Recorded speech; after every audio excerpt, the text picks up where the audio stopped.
So welcome everybody, and thanks for coming to session number 1 in Breakout Room B, Disinformation and Black Lives Matter Movement, Dismantling Neutrality for the Sake of Information and Racial Equality, presented to us by Faith Rice here.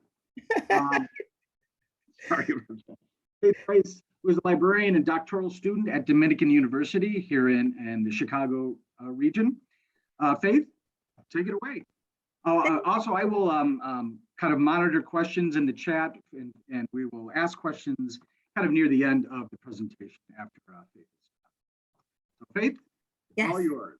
Thank you. So yes, if you have any questions while I'm talking, feel free to write them down or just drop them in the chat. And like Jason said, he'll help me out at the end. So, so welcome to my presentation. Today, we are going to be delving into the world of information literacy and considering it through the lens of social justice and structural inequality. But before we go deeper, I would love it if you all would start in the chat and just drop a little bit more about like what you hope to take away from this presentation. I just want to get an idea of where everybody is in this topic. So I'll just give you a second to do that. And while you do that, just go over kind of what we will be talking about today. So we'll do definitions, which is a little bit of a background on disinformation, neutrality, and information literacy. We'll talk about Russia's infiltration and its continued impact on the Black Lives Matter movement. And then we'll also talk about how the long-held value of neutrality and its role in information literacy and how it interconnects with the BLM movement. And then finally, we'll actually talk about dismantling structural racism through information literacy by examining structural racism in information and in technology and the tools to address it. So, nice. All right. Yeah, yep. All right. So I'm watching your chats drop in. So while we wait for a few more of those to come in, Jason already introduced me, so I don't feel like I need to repeat that. But I do want to emphasize that most of my research focuses on information literacy, youth information behavior, and digital technology as a doctoral student. So how did we get here? How did this conversation even come about, right? Like, why are we here in 2020? Does anybody remember what happened in 2016? Go ahead and drop in the chat. What happened in 2016?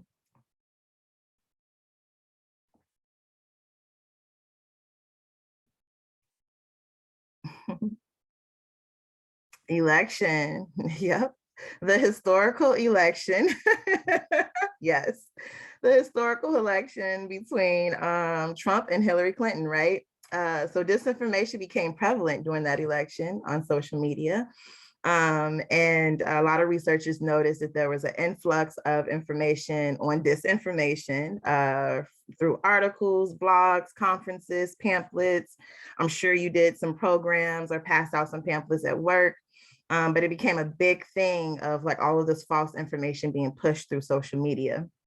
So I don't know if you all know this, but as of 2017, about 62% of adults actually get their news from social media. So this is why this is a very important conversation.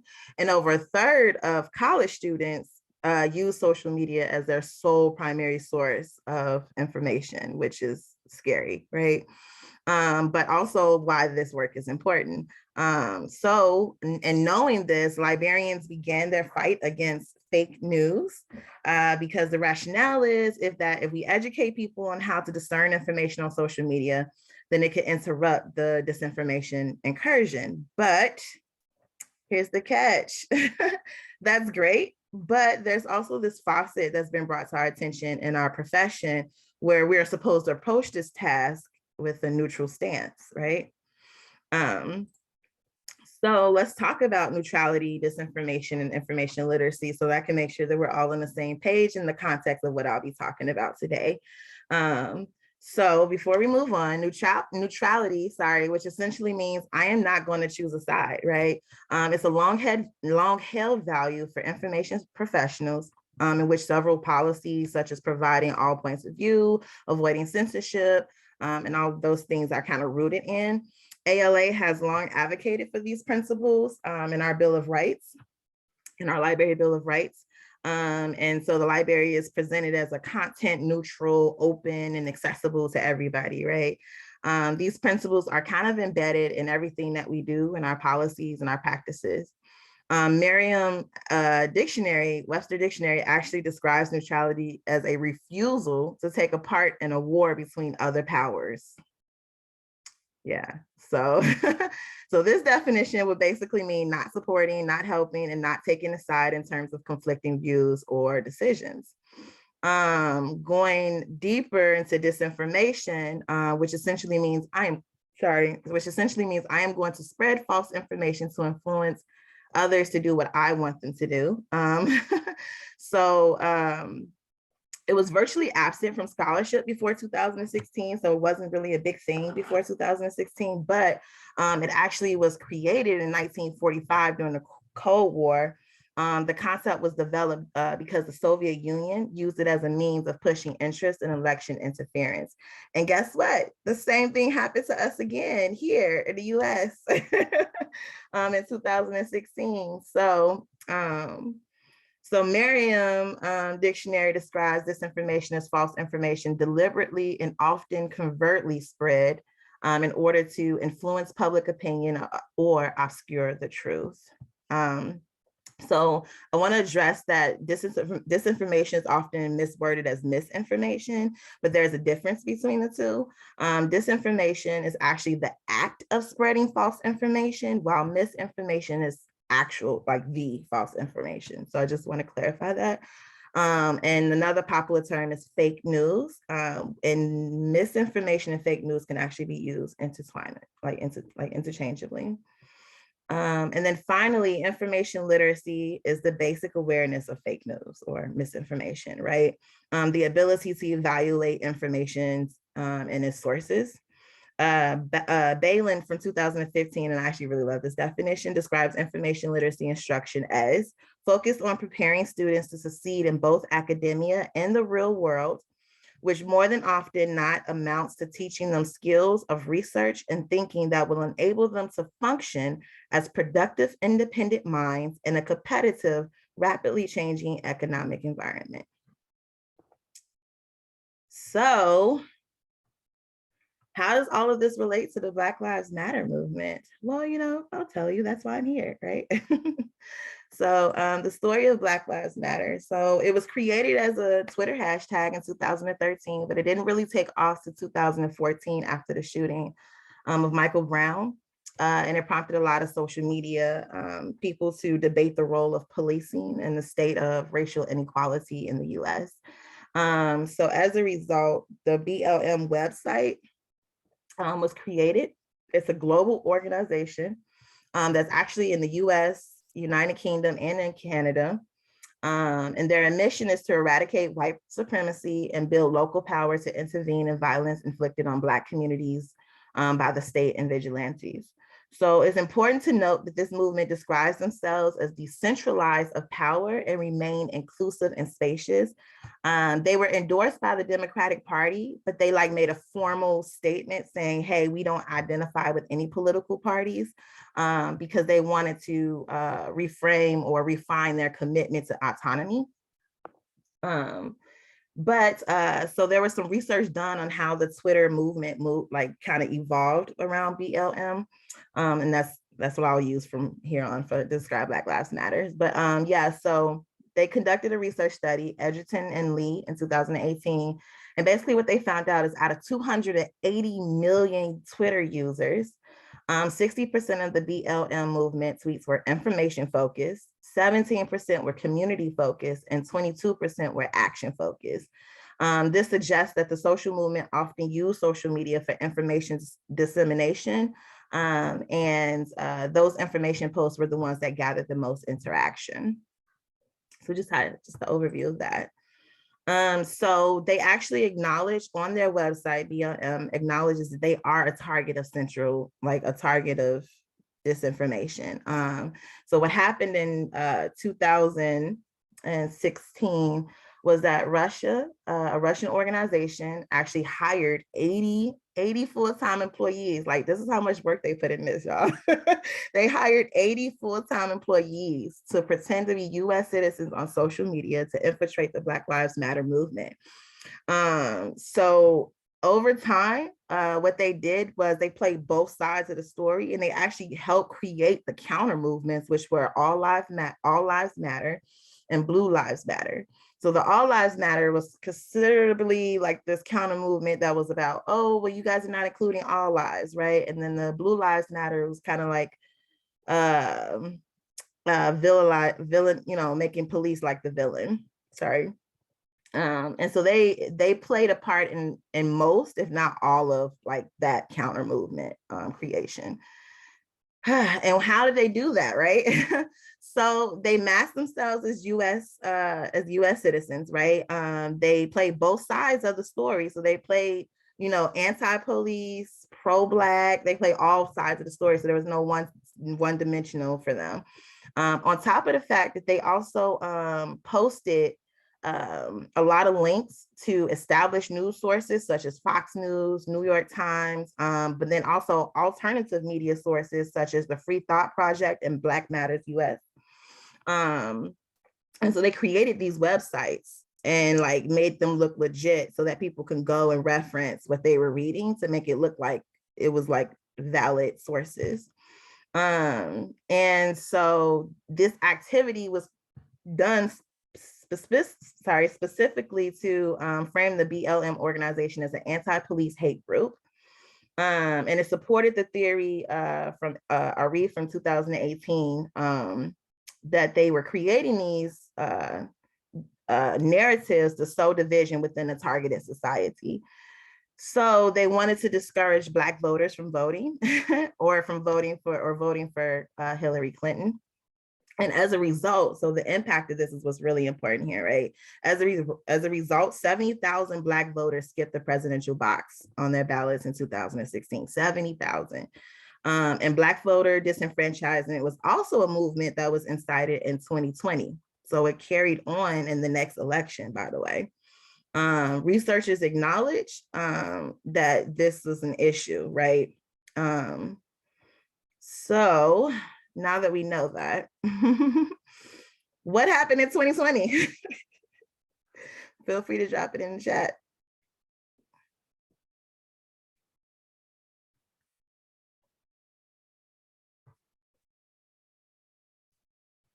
Does anybody remember what happened in 2020?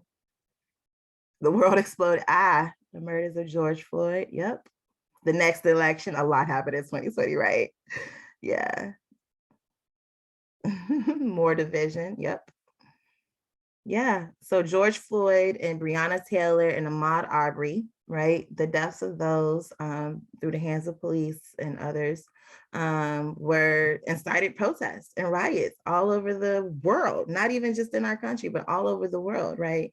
And so as a result, does anybody know what happened afterwards, in the aftermath? What did all of the organizations and the government start doing?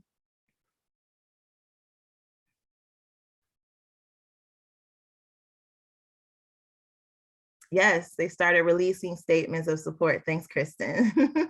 They started releasing statements of support, including ALA, right? So they list how libraries can support the movement. And one of the things that they talk about is including evaluate policies.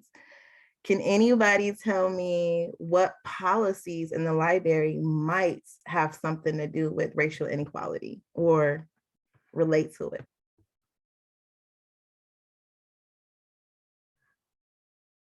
Collection policies, okay. How spaces are used. Yep. You don't think any of your policies change? Fines. Oh, yes, that was actually brought up, yes. Awesome. Security. Yes, yes, all of these. So some of the policies that were mentioned in that statement was highlighting Black authors. Make sure you do displays on Black authors. Yay. Right. Codes of conduct. How are you treating your patrons of color when they come in? Evaluate to make sure that those are not being biased towards specific marginalized groups, right? And then the other thing they talked about was barriers to access, because poverty, African Americans are the second group in the entire United States that's hit with the most poverty. So eliminating fines or exploring your fine policies, right? And so those were their ways of addressing it. But these are kind of surface level ways to address, inequality, right? So let's talk about what policy should actually be, we should be thinking about when talking about inequality in libraries, right? So the language around being inclusive and showing all perspectives, or being unbiased in your responses to information, or being equitable in access and service policies. That language, what does all of that have in common? Inclusive, unbiased, equitable. Epistemic justice. Neutrality, yes, thanks, Carrie. Non-prescriptive, yes, yay. Neutrality, yes.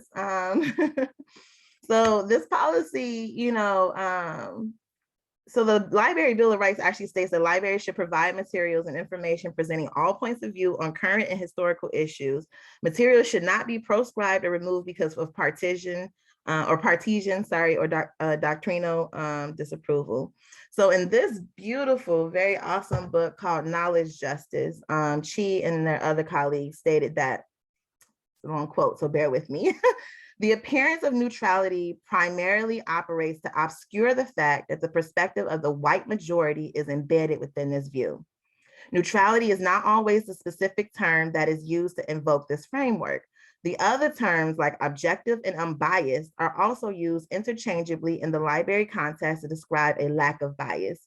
But because explicit and implicit bias is inherent to the human experience, this is not achievable. To argue for neutrality or objectivity as the framework for all library activities is to leave workers and institutions with the impossible task of providing a one-size-fits-all service to the public with subjective guidelines, which actually works to perpetuate harmful behavior. So sorry, that was a long quote, but I felt like every last word of that was relevant. Yes, it is very equivalent to All Lives Matter. Thank you, Jennifer.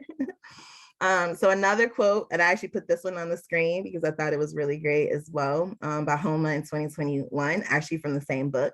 Neutrality will not yield equitable results and will always fall short because it relies on equity already existing in society. This is not the condition of our current society, nor is it true for our profession. Therefore, neutrality will actually work toward reinforcing bias and racism.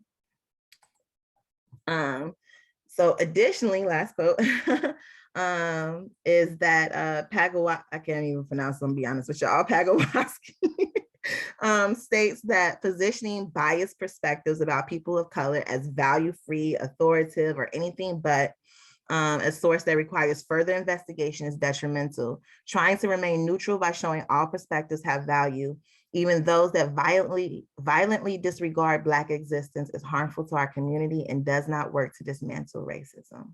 So I just wanted to nail that into the coffin. All right, so this leads us into information literacy and why it's relevant.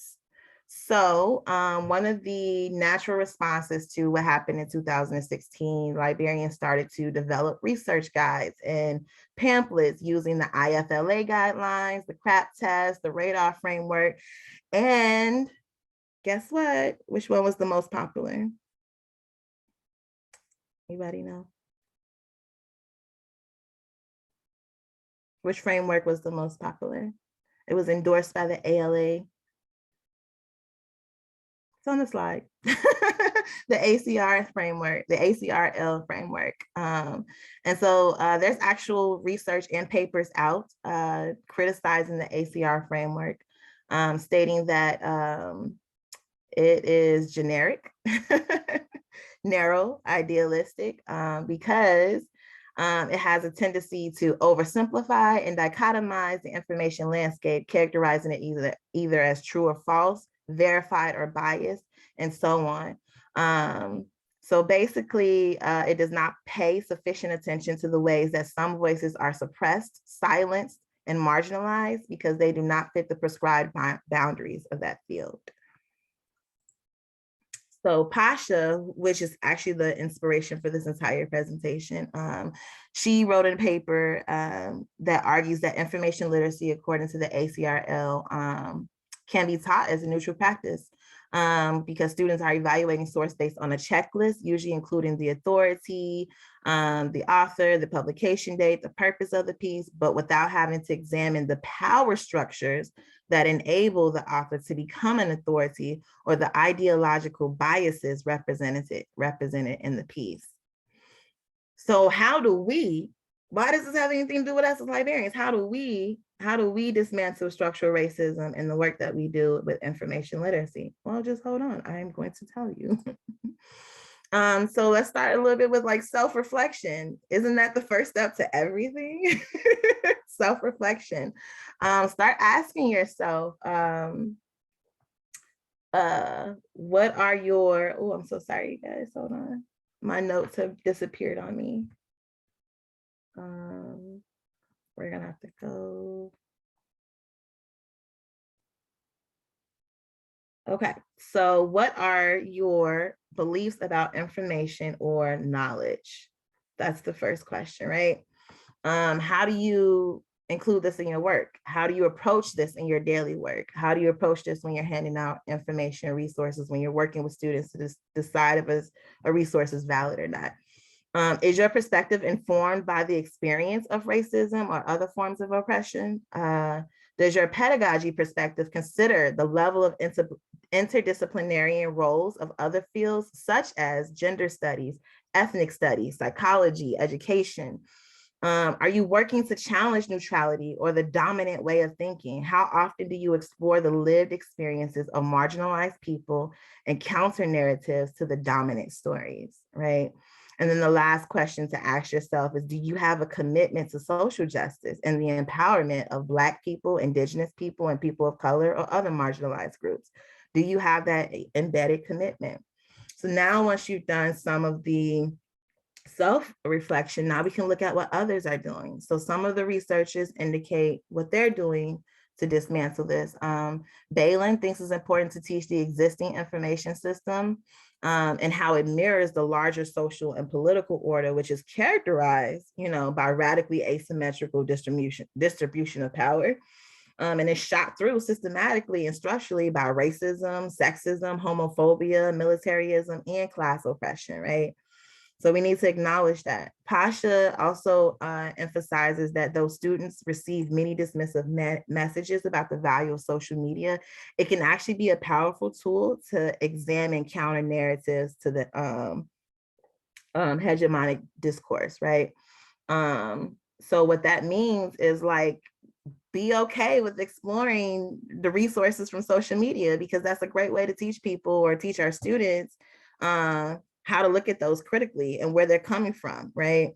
And then one of the lessons that the author gives is that she did a tweet examination from Ferguson, where her students had to examine the tweets and evaluate the simultaneous reports that were coming out from the local news. So there was like one news source that was depicting mobs getting out of control, and then there were other like tweet narratives that were reframing that discourse, right? In addition to this, Pasha also led a discussion on how to evaluate the credibility of Twitter accounts, which again, because of the Russian infiltration, is very valid and important. And this is, something else to think about, like, what account is this coming from? Is this person actually a valid person? Let's look at their pictures. Let's look at their history of posts, right? What type of stuff are they posting? What's their master narrative, right? So another thing, Wallace and Pago in 2015 also practice this method. And so what they teach their students about the necessity of investigating biasness in a very tangible way. So paying attention to mainstream media and how they depict people of color or marginalized communities.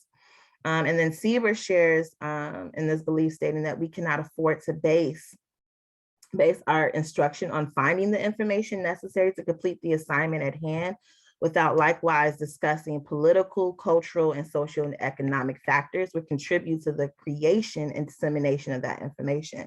So what are the powers at play, right? And I'll talk a little bit more about that. So here we go, tangible, concrete ways that you can do this, yay. So ask yourself and ask your students what voices are heard. A bias toward official voices is always necessary, that's great. But if you leave out other voices, that's kind of a problem too. So another way to look at this is what structures are at play, as I just mentioned, and whose voice is being emphasized and why, right? Number two is what subjects are constantly being repeated or ignored. There is bias kind of built into the way journalists pick and cover stories. We all know this, right? So certain subjects are routinely covered, but there are certain subjects that are routinely ignored as well. So what are we not hearing as well as what we're hearing? Do some of these subjects or communities only appear when something bad happens, right? So are Black people only shown on the screen when somebody gets shot, right? Or when especially, or are, excuse me for this, but are only white people only shown during like the St. Patrick's parade, right? Like think about like ways that these stories are being depicted. And then, sorry, I gotta move this. What is the master narrative? There's another sort of bias worth mentioning, and it's called groupthink. And this happened a lot during 2020. Is the storyline that the press is telling or repeating, is it like ridiculous? Like what's happening here? So one example is with Biden, right? So Biden was like, there was this idea that Biden was a pedophile or he was too old. Like those are the master narratives that were being kind of pushed. But what is the context around those stories? Like when they were taking pictures of Biden and posting them on when they were posting them on Facebook and different media sites, they were showing him like touching these little girls on their shoulder, right? But then like when you read the story behind those pictures, you find out that he actually knows that little girl, that's his best friend's daughter. Like, you know, like what is the context in which these stories are being told or these pictures are being shown? So make sure you're thinking about that. And again, what power structures are at play? Who runs this media outlet? Who runs the newspaper that this was disseminated on? What person is telling the story, and what stereotypes might they also hold or be perpetuating? And then finally, what adjectives are being used in these articles? Because if you pay attention to how certain people are described or certain events are described, those adjectives make a difference on how we perceive the event itself. So are those adjectives objective and like non-biased, or are those adjectives meant to lead you into feeling a way about a certain person or thing? So those are 5 very concrete ways to think about how you look at media sources and how to teach your students to look at media sources that will kind of help you check more into social justice and structural racism. And I just want to show some examples from the 2016 and 20. So this was a false thing. Tennessee GOP was like a fake news thing that was going around, and it used New York Times as like the background or a source of the information. This is actually one of the most popular ones in the Black community, natural news, the idea of vaccines being harmful to our babies. And so I think that this is very interesting because this not only, so in this one, it actually looks like we're trying to help Black people, right? By telling them not to get vaccines because they're going to hurt your babies. But what they're actually doing is trying to encourage Black people not to take control of their health. So there's an opposite, like it can look helpful, but actually be harmful, right? And then this is just like an overview of all of the Trump-based false information that came out in 2016 and 2020-ish. Oh, sorry. So framing, I like this one, Satan if Clinton wins, Jesus, not if I can help it. So that was kind of interesting. But yeah, so these are my resources and I'm done. Thank you. I'm ready for questions. Thank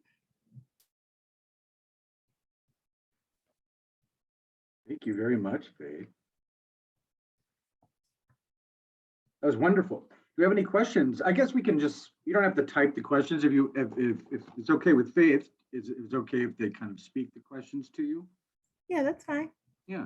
So if anybody has any questions for Faith, now's the time. Thanks. Yes, Deanna. Is that, and I say it right?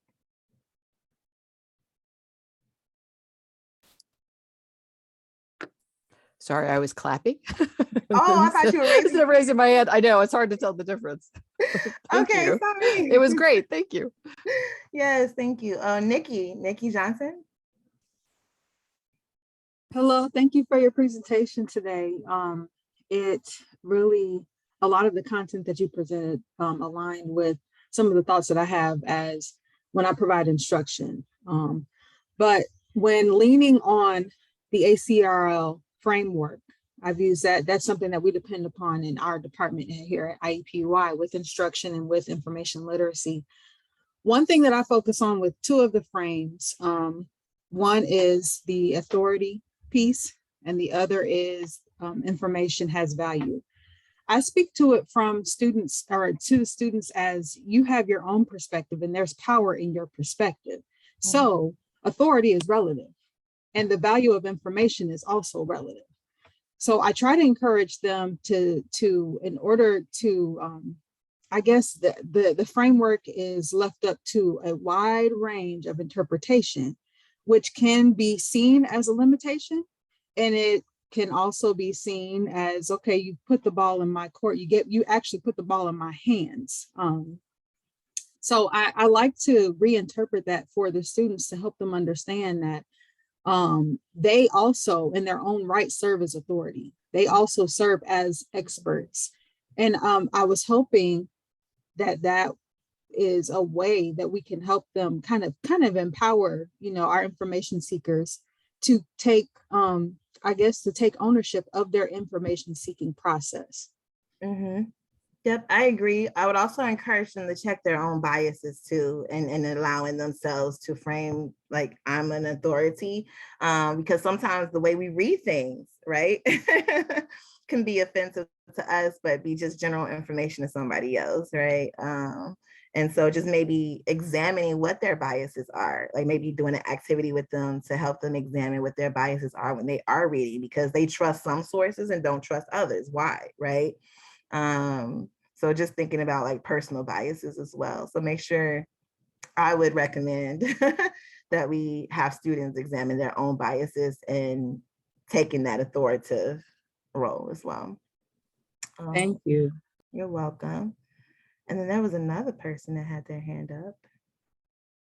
Yeah, it seems like you, Nikki, helped answer the other person's question. Yeah, so that was what happened there. Any other questions for Faith?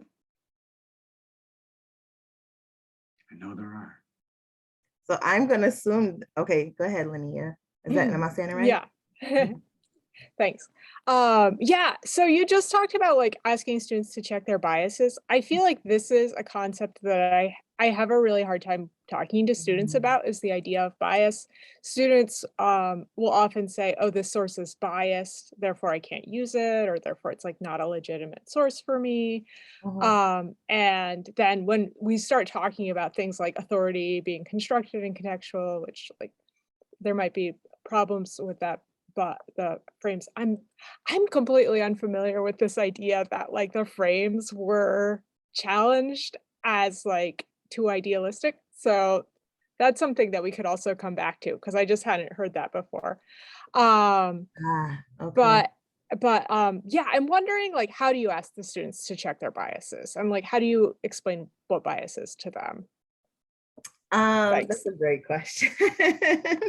That is a great question. So if I was to explain bias to my team, because I'm a teen librarian, I would start by showing them examples of articles that clearly demonstrate a biased perspective, right?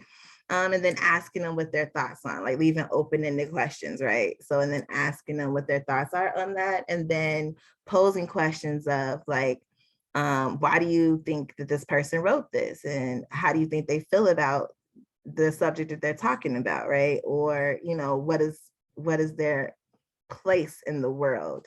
Like, are they a white heterosexual male? Or are they, you know, a Black queer woman? Like, where are they coming from? What do you know about this person?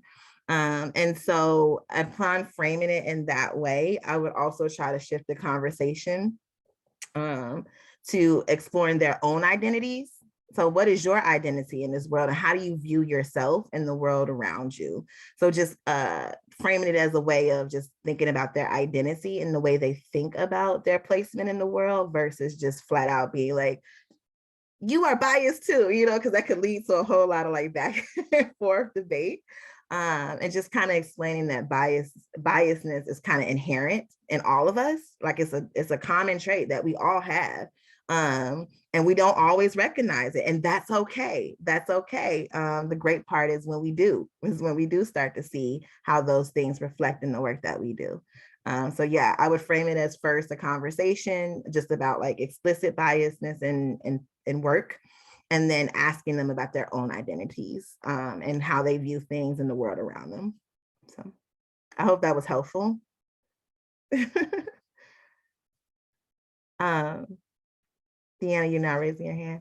Yes, for real this time. Yes. Thanks. Thank you. What's sort of occurring to me as I'm listening is obviously this is incredibly important, and I think, you know, that it's something that, you know, we try to do in our sessions, even if it's just like a one shot. And certainly if they're kind of more one-on-one, the thing that I always kind of push up against about with students is frequently the sort of satisficing sort of thing, you know, that whatever is easiest is what they're going to choose.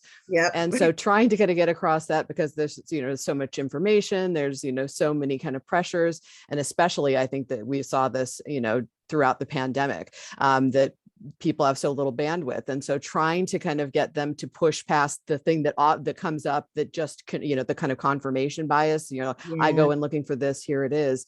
And so, I mean, do you have any sort of suggestions about how we kind of push back against this issue?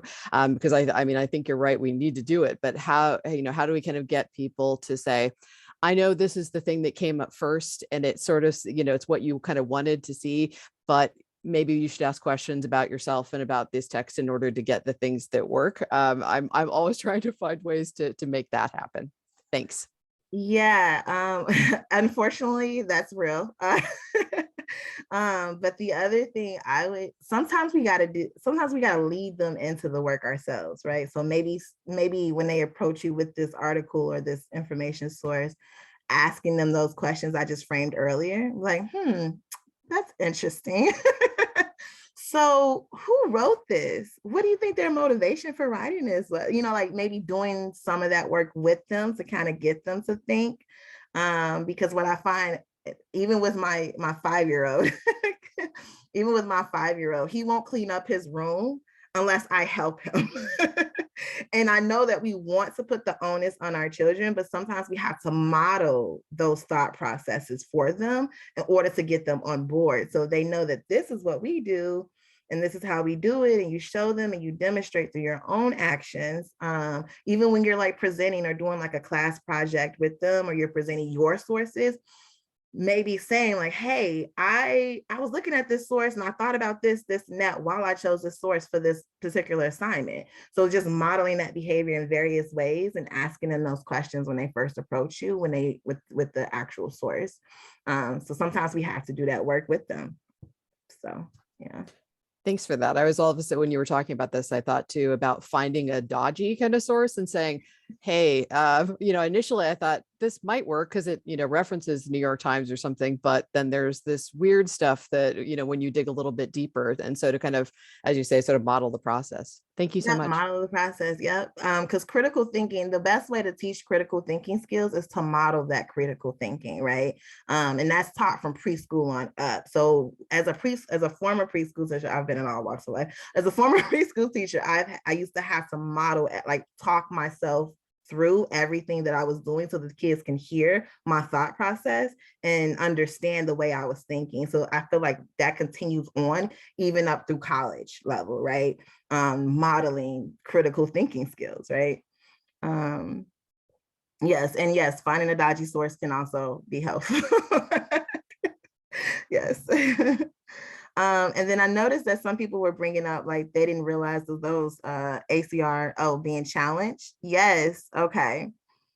It's not necessarily that the way, yes, it is somewhat the way that it's worded, but it's just that it's very surface level, kind of like those policies I was telling you about earlier, how ALA was like, oh, these are all the policies that you should look at, but they never address the actual policy of neutrality, which is a deeper kind of embedded value or ethic and information professionals. And so I think that the ACRL kind of adapts that deeper embedded value, and that's kind of where that criticism is coming from, because it's just, again, very surface level way of looking at information. It does not include looking at biasness from a perspective of social justice. It does not include looking at the authority from the perspective of structural inequality. Like, it's not looking at the deeper underlying issues that might be prevalent in information sources. So that's why it was being criticized. The framework itself is great for a basic overview. You can still use it, but what I'm challenging you here to do today is to dig deeper, go further, come from a perspective of, I want to empower these communities. And the best way I can do that is to make sure that their voices are not being silenced, overlooked, or misinterpreted or misrepresented. Sorry, that was my little soapbox moment. Any other questions? Very good, Rebecca, yes. Looks like Nikki might have one more. Oh, okay, yes, Nikki. I did, thank you. This, I'm really enjoying this piece, the discussion around the framework, because as agents of information, it seems like what it has allowed is an awful lot of autonomy for, like I said, interpretation, which can be a very tricky thing. And then based on agenda, it can be a somewhat dangerous thing too. So I guess it's great that we're having this discussion around the challenges about the framework, because like I said, I don't want to speak for our institution, but ours, like many others, are relying heavily on it as kind of like a blueprint for how we provide information seeking services, so to speak, or how we provide information literacy. So I guess the comment, I guess, is folded into a question is this offering or this provision of this, like I said, autonomy, so to speak, was that the void responsibility for the individuals who created the framework, saying, oh, we're going to shift the focus, because if the beauty is left in the eye of the beholder, then we can't be responsible for how you interpret that quote unquote beauty. Yeah. So actually, the director of Las Vegas Libraries, I can't remember his name right now. He actually said a quote because there was this debate at this other conference on like whether or not libraries are neutral or are still neutral, right? Is that still a thing in the libraries? His quote was that neutrality, or that idea of giving like a a basic framework or stuff that can be interpreted openly or showing all perspectives, like that type of thing. His argument was that it does help librarian and information professionals avoid responsibility. It helps us avoid taking the onus over social justice issues and not involving ourselves and picking a side, which technically, I mean, we always pick sides, whether we believe it or not in our profession, right? I think that by us being a place that advocates for information access, that alone is kind of picking a side because we're already doing some type of social justice work, right? We're already choosing diverse voices. We're already choosing not to allow information to be taken away from our patrons or our kids, right? We're fighting these book bans. We're fighting, I can't remember what happened with the government when they were trying to like commission the libraries to do like surveillance and stuff like that. We picked a side in that. So we are picking sides. So for us to say, you know, oh, well, we can't really touch on Black Lives Matters because it's too political, which race, I mean, though it is political in some ways, it's just a human thing. It's a human right to be respected regardless of what your background is, right? So his argument is that, yeah, it is a cop-out. It's a cop-out. So, yeah. Thank you. Thank you. That was a great question.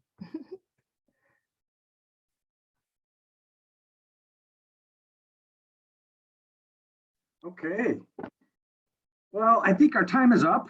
And so one more round of applause for Faith. Thank you so much, Faith. I think this is a really incredible discussion. And if we could talk more about it, I think we would. But unfortunately, we have many more other presentations to go on. To answer some of your questions, we were going to be requesting slides and other materials from the presenters to kind of put on the website. So Faith will send that to us, and if she so desires, and you'll see those near the end of May as well, with the recordings. Okay. Thank you all for attending. It was great. So remember that you got 15 minutes until the next